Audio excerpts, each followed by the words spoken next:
Bismillahirrahmanirrahim. Assalamualaikum warahmatullahi wabarakatuh.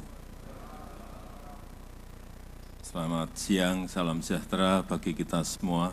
Om Swastiastu, Namo Buddhaya, salam kebajikan. Yang saya hormati Ketua MPR Republik Indonesia, Bapak Ahmad Muzani. Yang saya hormati para Menteri Kabinet Indonesia Maju, yang hadir bersama kita banyak sekali. Enggak bisa saya sebut satu persatu, bisa 1 jam lebih nanti kalau disebut. Panglima TNI dan Kapolri, Gubernur Kalimantan Timur, yang saya hormati CEO Kompas Gramedia, Bapak Lili Utama, beserta Pemret Kompas, Bapak Suta, yang saya hormati Direktur Utama PLN, Bapak Darmawan Prasojo, beserta para emiten Kompas 100 dan CEO, Bapak Ibu hadirin dan undangan yang berbahagia yang tidak bisa saya sebut satu persatu. Saya ingat 1 tahun yang lalu kita juga sudah ke sini dalam acara CEO Forum Kompas yang diadakan di tahun 2023, tapi kita selenggarakan di tengah hutan eukaliptus. Dan sekarang kita berada di sini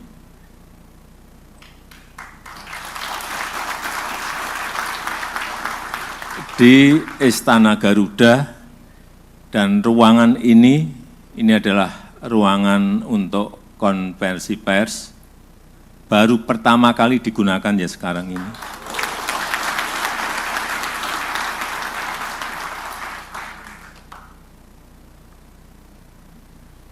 Kalau dulu panas, sekarang agak adem. Dulu banyak yang bertanya, apa iya bisa berjalan Ibu Kota Nusantara ini, IKN ini? Apa iya bisa terbangun? Sekarang kita sudah berada di Istana Garuda, dan tadi ternyata sudah foto-foto bersama di Istana Negara di depan. Acaranya harusnya fotonya di Istana Negara dengan saya, dan ke sini bersama-sama, tapi karena saya ditinggal ya berarti nggak foto dengan saya. Tapi nggak apa-apa, nanti kita foto di sini. Ada tempat yang bagus yang juga tidak semua orang bisa masuk dan bisa berfoto. Nanti kuncinya saya buka, kita foto di sana.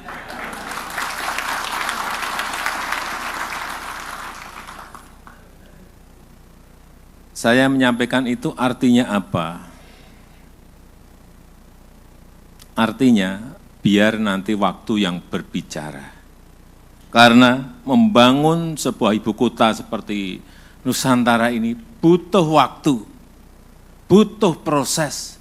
Tidak hanya setahun, 2 tahun, 3 tahun.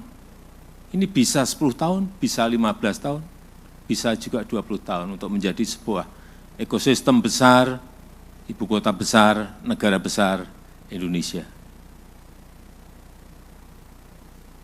Kalau banyak yang menyampaikan setelah 17 Agustus pindah, kantornya belum siap.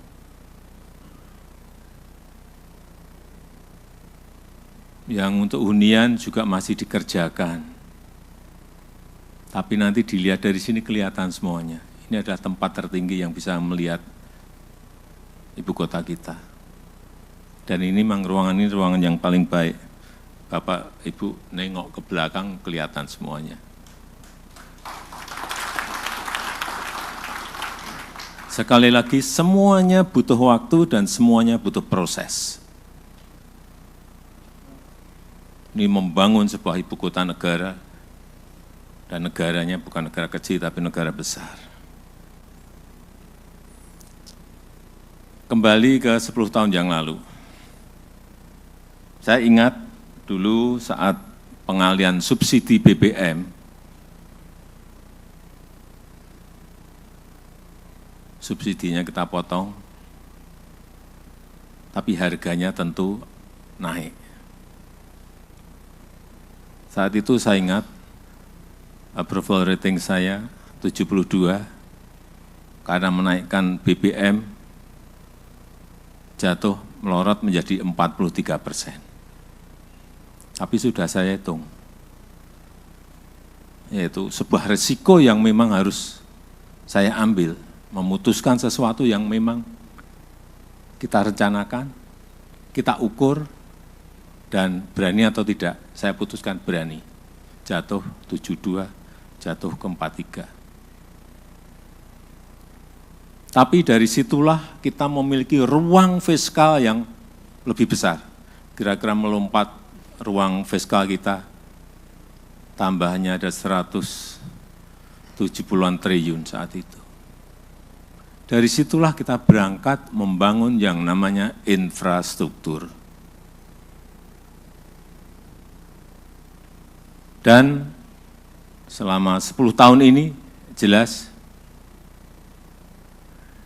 dari anggaran yang ada, sekarang kita telah memiliki jalan desa baru. Ini saya mulai dari yang jalan desa, karena orang selalu berbicara kalau ketemu jalan tol, pada jalan desa yang telah kita bangun selama 10 tahun, itu ada 366 kilometer. 366.000 kilometer.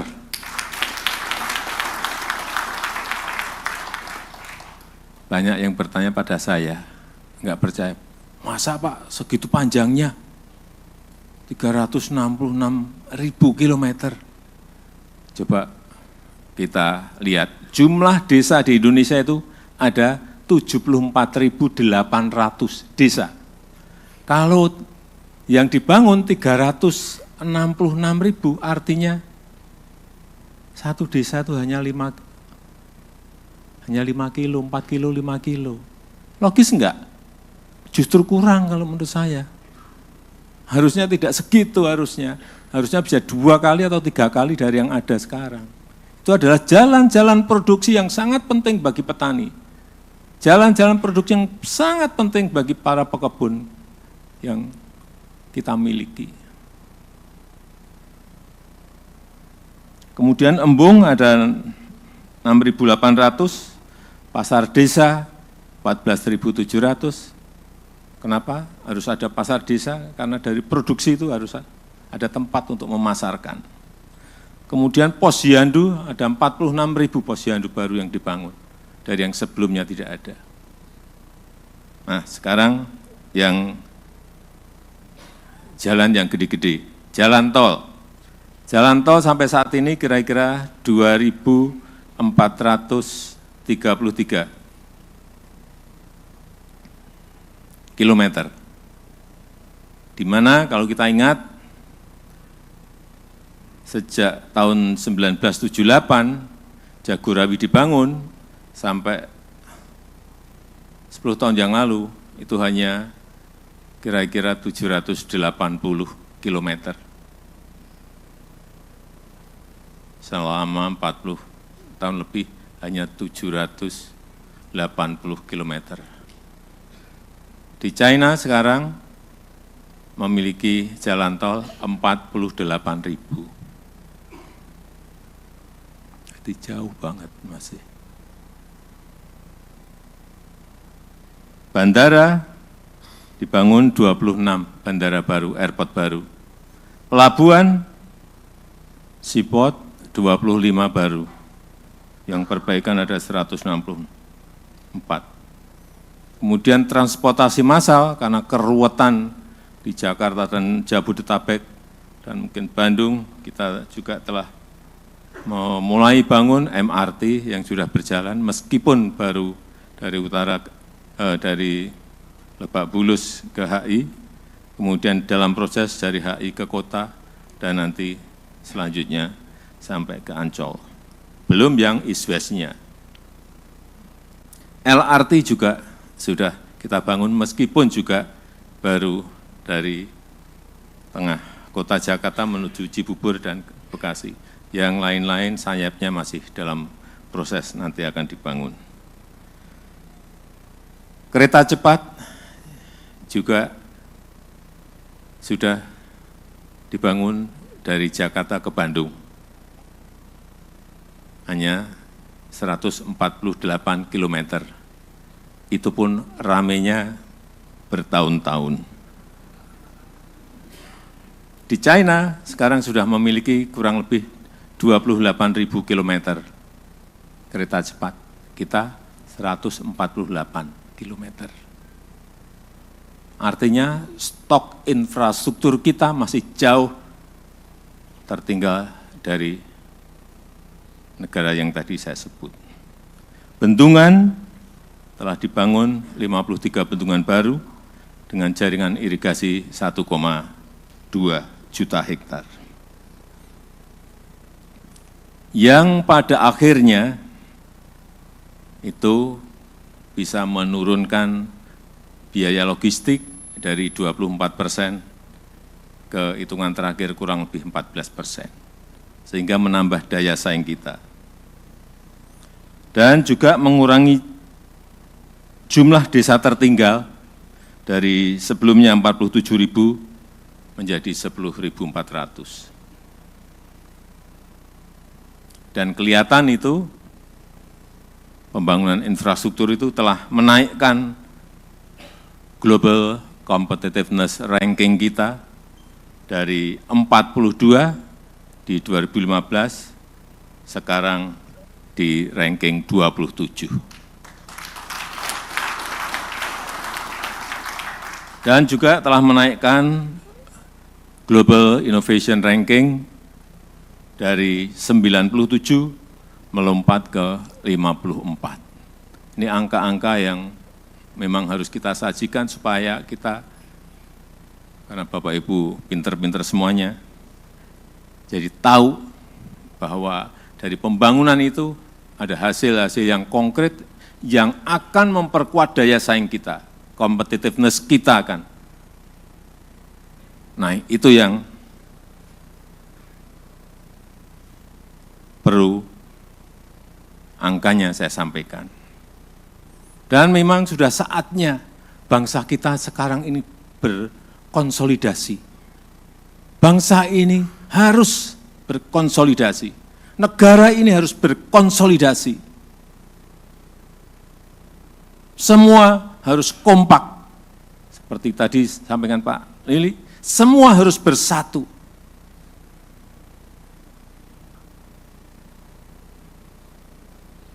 Karena dunia sekarang ini hampir semua negara mengalami, dan dunia juga mengalami, tidak jelas semuanya, tidak pasti semuanya.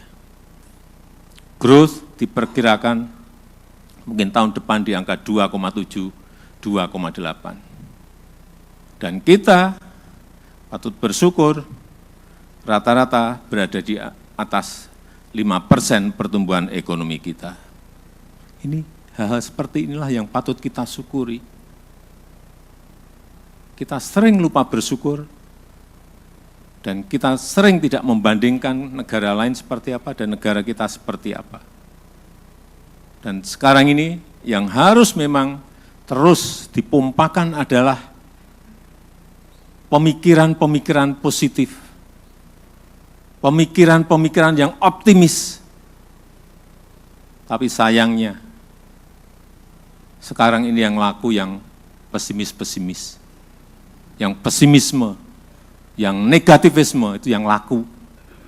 Kalau Bapak pidato di depan atau menyampaikan presentasi, kalau mau tepuk tangannya banyak, sampaikan yang hal-hal yang pesimis. Pasti tepuk tangannya keras banget. Atau sampaikan yang negatif-negatif, pasti tepuk tangannya juga keras sekali. Tapi begitu menyampaikan hal-hal yang optimis, menyampaikan angka-angka yang positif, justru Bapak akan banyak, wah ini Enggak jadi.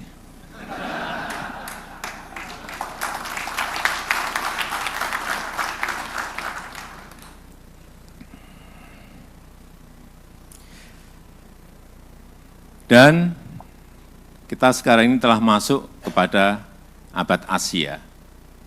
Abad Asia. Kita berada di dalamnya. Dan diperkirakan ada 3 negara yang akan menjadi kekuatan ekonomi baru. China, India, Indonesia. Kita masuk. Tapi hati-hati, tidak gampang untuk menuju ke situ. Kita harus ingat, GDP nominal kita sekarang ini sudah di angka 1,4 triliun US dollar. 1,4 triliun US dollar. 1,427 triliun US dollar. GDP per kapita kita sekarang sudah mencapai 5.060 US dollar per kapita. Kalau kita ngebut, apalagi target yang disampaikan oleh Presiden terpilih, Bapak Prabowo Subianto, menuju ke growth di angka 8%, perkiraan kita 5 tahun ke depan kita GDP per kapita kita mungkin di atas 8.000 US dollar. 5 tahun berikutnya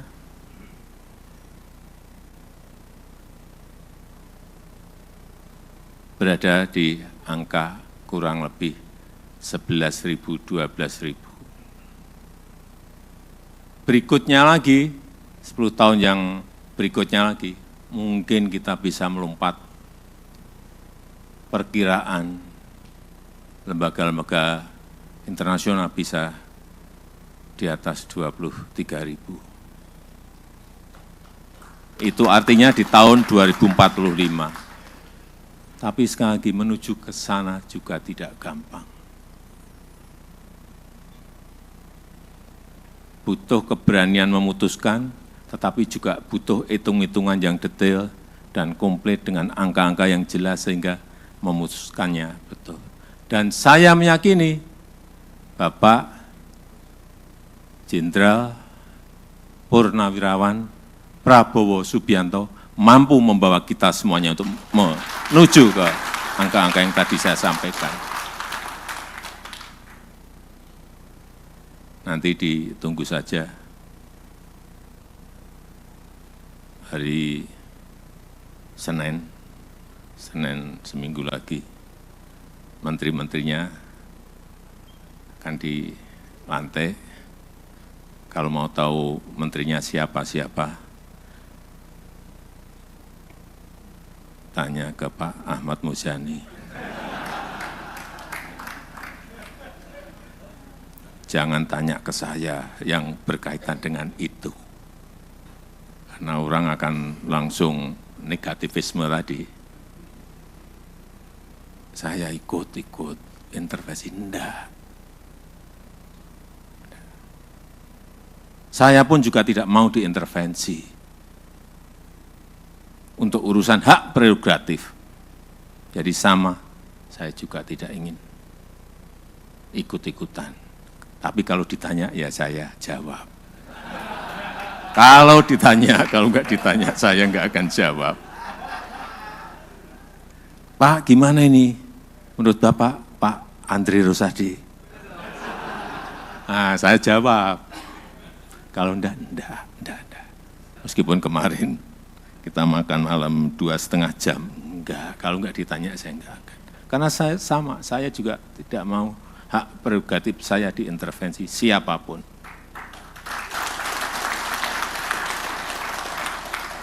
Itu hak yang diberikan pada rakyat, kemudian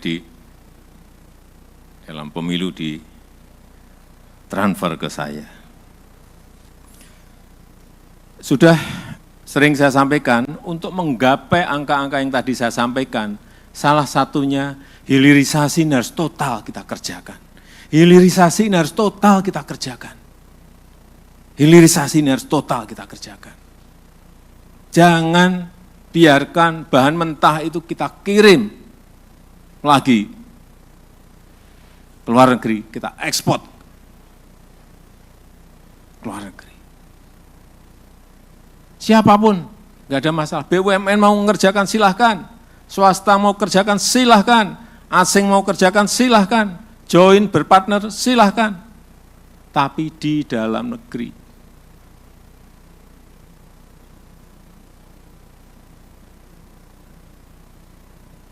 Bukan kita kirim dalam bentuk konsentrat keluar. Kesempatan kerja kita nggak dapat, nilai tambah kita juga nggak dapat. Maaf,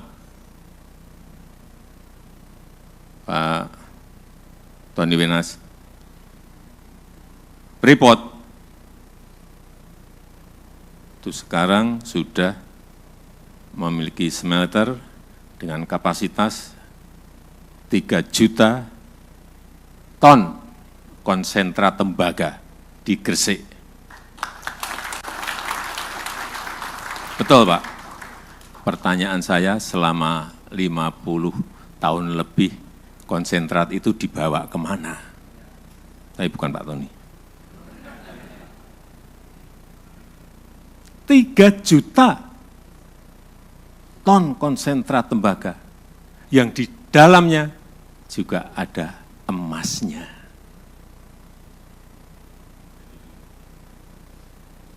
Perkiraan saya, nggak tahu mungkin saya, karena saya sering ke bawah, kira-kira berapa sih emas yang terangkut? Kira-kira 40 sampai 50 ton per tahun.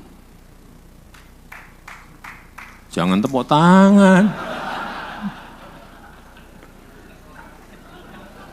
Kalikan saja 50 kali 50. 50 tahun, 50 ton kali 50. Rupiahkan saja ibu-ibu 1 gram berapa itu? 2.500 ton. Karena nggak ada smelter. Kita nggak bisa tahu. Tapi sekarang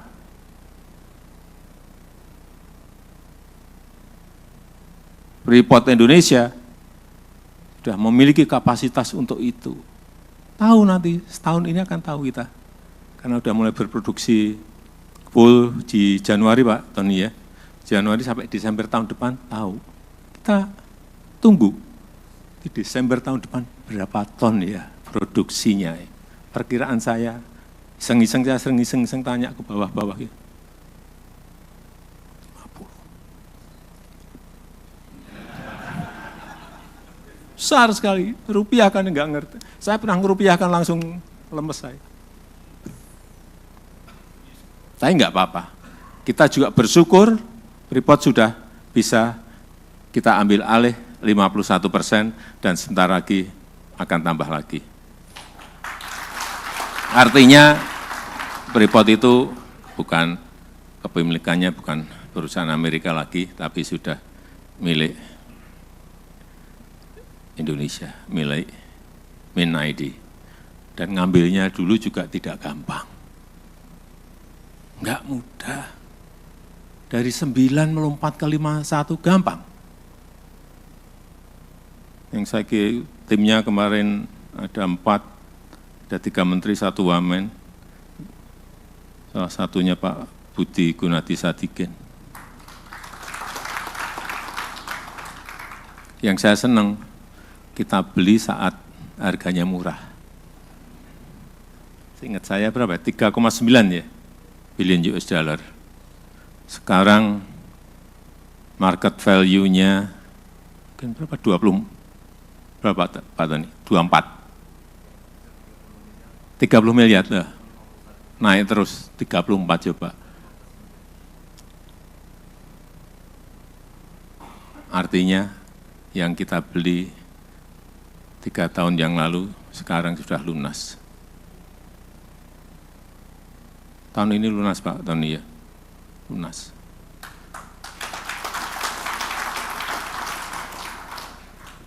Dan belinya enggak pakai duit kita. Itu yang pinter banget kita itu sebetulnya. Tapi kenapa enggak dilakukan 50 tahun yang lalu?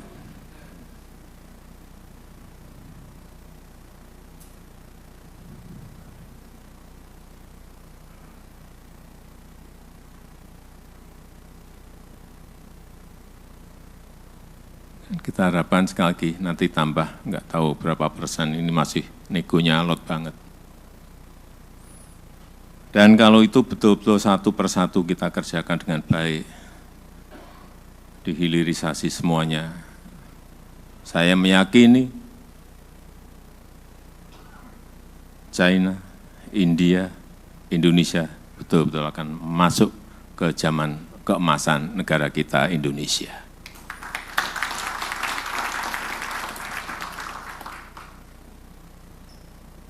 Ya contoh kayak sering saya sampaikan nikel sebelum hilirisasi itu 2,9 billion US dollar per tahun ekspor kita mentahan. Raw material, begitu stop, terakhir 2023 34,4 billion US dollar. Berapa kali lompatnya? Berapa ratus ribu lapangan pekerjaan yang bisa dibuka dari situ. Baru satu. Tembaga, nanti nggak tahu berapa ratus ribu lagi kesempatan kerja yang bisa timah, boksit yang sudah juga, belum produk-produk batu bara, produk-produk pertanian, dari kopi, nilam, lada, jangan dikirim dalam bentuk mentahan. Jangan dikirim dalam bentuk mentahan. Kopi kita memiliki 1,2 juta hektar, saya kira bisa dilipatkan lagi. Kakao 1,4 juta hektar, lada 172.000 hektar, nilam 12.000 hektar. Ini bisa ditingkatkan lagi, kemudian dihilirisasi. Kopi kita punya 1,2 juta hektar, tetapi produktivitas per hektarnya sangat kecil sekali, hanya 2 ton. Rata-rata 2,3 ton per hektar. Rata-rata 2,3 ton per hektar. Di Vietnam, yang dulu belajar dari kita, sekarang 1 hektar itu bisa 9 ton. 9 ton. Ini ada yang perlu dilihat secara detail, apa penyebabnya. Siapa yang menyebabkan, apa problemnya, apa masalahnya. Secara kerja yang memang harus seperti itu. Kerja kalau nggak detail, kita nggak ngerti. Kerja kalau nggak lihat lapangan, nggak tahu, Bapak Ibu angka-angka nggak ngerti. Problemnya apa nggak akan tahu.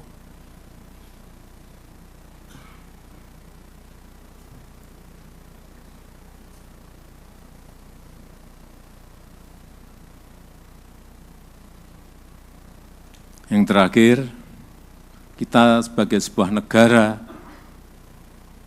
itu perlu yang namanya country image. Sama seperti perusahaan, perlu membangun sebuah brand value yang baik. Sama. Bapak Ibu saya kira familiar dengan yang namanya book value dan market value. perusahaan pasti selalu berhubungan dengan ini. Di mana market value sebuah perusahaan itu bisa kadang-kadang bisa lebih tinggi dari book value-nya. Karena adanya trust, karena ada yang namanya daya tarik sehingga membentuk sebuah image, sehingga membentuk yang namanya persepsi. Negara juga sama. Yang kita bangun sekarang ini selama 10 tahun, kita semuanya berusaha ini adalah global trust. Kepercayaan yang kita bangun ini.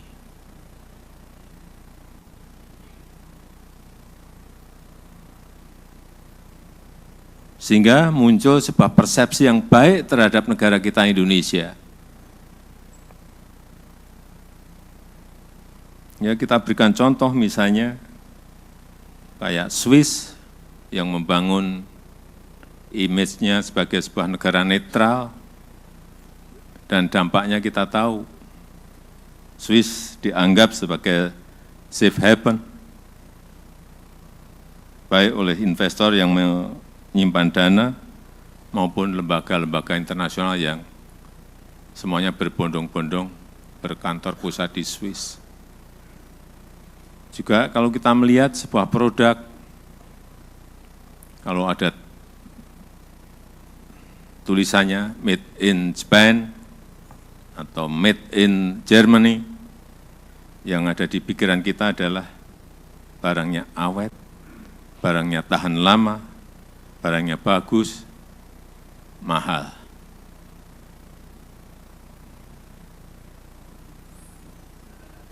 Oleh sebab itu, yang namanya country image itu penting, tapi memang sekali lagi membentuknya butuh waktu, membentuknya butuh proses, butuh konsistensi, baik antara pemerintah, swasta, dan masyarakat. Dan saya melihat Bapak Ibu yang ada di sini adalah perusahaan-perusahaan yang memiliki kompetensi, adalah perusahaan-perusahaan yang hebat, yang juga kita berharap bisa membawa image yang baik terhadap negara kita Indonesia. Kita membangun bersama-sama agar country image kita baik, sehingga muncul sebuah trust kepada negara kita. Kalau sudah trust itu muncul, akhirnya akan berbondong-bondong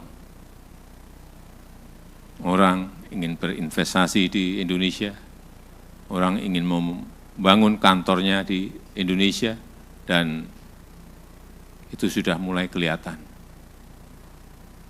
Misalnya seperti kantor sepak bola, kantornya FIFA bangun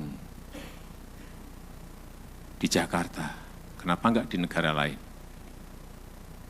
Kantornya basket, FIBA juga bangun. Ini kepercayaan, ini trust. Kalau enggak memiliki itu, sulit kita memiliki sebuah kepercayaan trust dari global.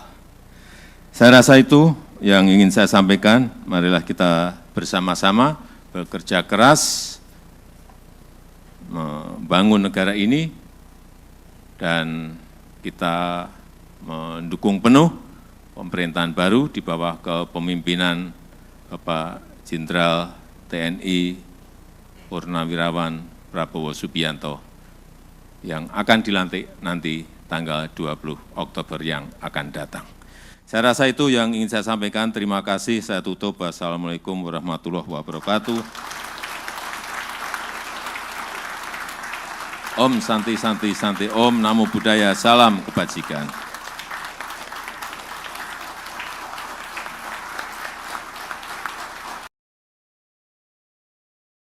Menjunjung tinggi prinsip jurnalisme dalam setiap tayangan terbaiknya.